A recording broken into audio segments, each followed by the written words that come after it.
তার তো কোনো অন্যায় ছিল না, সে ট্রেনিং শেষ করে আসতেছে এবং কি তার 20 তারিখে ফ্লাইট ছিল। পরে পুলিশ আর আমাদেরকে কোনোভাবেই অ্যালাউ করলো না, আমাদেরকে দেখাইলোও না। আমরা এতবার দেখতে চাইলাম, দেখতে যাওয়া সত্ত্বেও সে আমাদেরকে কোনোভাবে দেখাইলো না। না দেখার ফলে সে পরের দিন আমাদেরকে বলে আমরা কোর্টে চালান দিয়ে দিছি। তা আমরা বললাম যে আপনারা টাকাও চাইলেন, কিন্তু সে টাকা নেয় নাই। টাকা চাওয়া হয়েছে আমাদের কাছে 40,000 টাকা। আবার থানায় গেছি, পরে বলে কি খানকির বাচ্চা এখান থেকে যা লাথি না খাইতে। তা আমাদের এখানে অন্যায় তো কোনো অন্যায় ছিল না। তার নাম হচ্ছে আপনার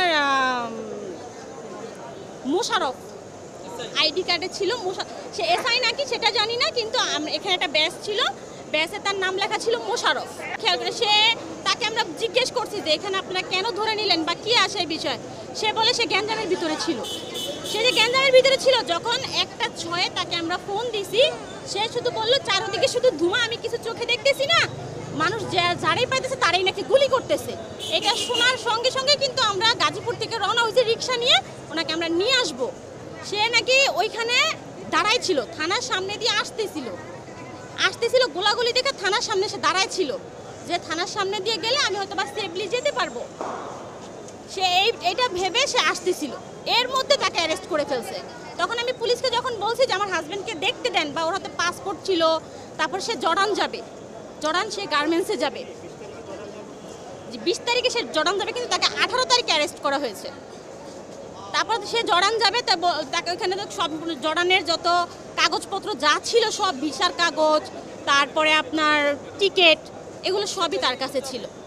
অফিসের ট্রেনিং না, অফিস থেকে এইখান থেকে হামিম গ্রুপে সে এখন চাকরিধীন আছে, এইখান থেকে সে ওইখানে সুপারভাইজার হিসাবে জয়েন করবে। আর ঠিক আছে, 40,000 টাকা হলে তারা ছেড়ে দিবে সকালে। আমরা টাকা নিয়ে থানায় যাওয়া সত্ত্বেও আমাদেরকে কোনোভাবে অ্যালাউ করা হয় নাই। প্লাস আমার শাশুড়িকে, সে তো সঙ্গে এখন এখানে নাই, এমন বাড়ি দিচ্ছে এইখান থেকে এই পর্যন্ত তার একবার জখম হয়ে গেছে করছে। আমার হাতে আমার পাসপোর্ট ছিঁড়ে ফেলছে, পাসপোর্ট টিকিট থাকা সত্ত্বেও আমাকে রাস্তায় ফেলে পিটিয়ে আমার হাত ভেঙে ফেলছে। এই কথা শুনে আমরা আসছি, আসার পরে থানা আমাদেরকে কোনোভাবে দেখা সাক্ষাৎ করতে দেয়নি।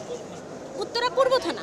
আমরা রাত্রে আপনার 3টার দিকে একবার গিয়েছিলাম বিকালে, আবার রাত্রে 9:30টার দিকে গিয়েছি, আবার রাতে 1:30টা বাজে গিয়েছি।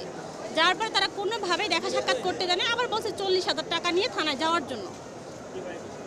পুলিশ মানে ওই গ্যাঞ্জামের এমন টাইমে আমরা গেছি, ওইখানে থানায় যাওয়ার পরে অনেকগুলো স্টুডেন্ট আসছে, স্টুডেন্ট এসে বলছে তাহলে এই লোকটা বিদেশ যাবে, বিদেশ যাত্রী, তাহলে এই লোকটাকে আপনারা ছেড়ে দেন।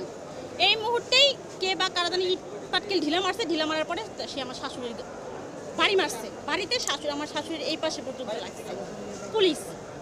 তারপরে বললাম যে আপনারা 40,000 টাকা নিয়ে আসতে বলছেন, আমি 40,000 টাকা নিয়ে আসছি, তারপর আমার হাজব্যান্ডটাকে ছেড়ে দেন। আমার বাচ্চা আমার বারে বলছে যে আমার বাবাকে একটু দেখতে দেন, তাও দেখতে দেয় নাই। আমার পাসপোর্টটা ছিঁড়ে ফেলানোর কারণটা কি?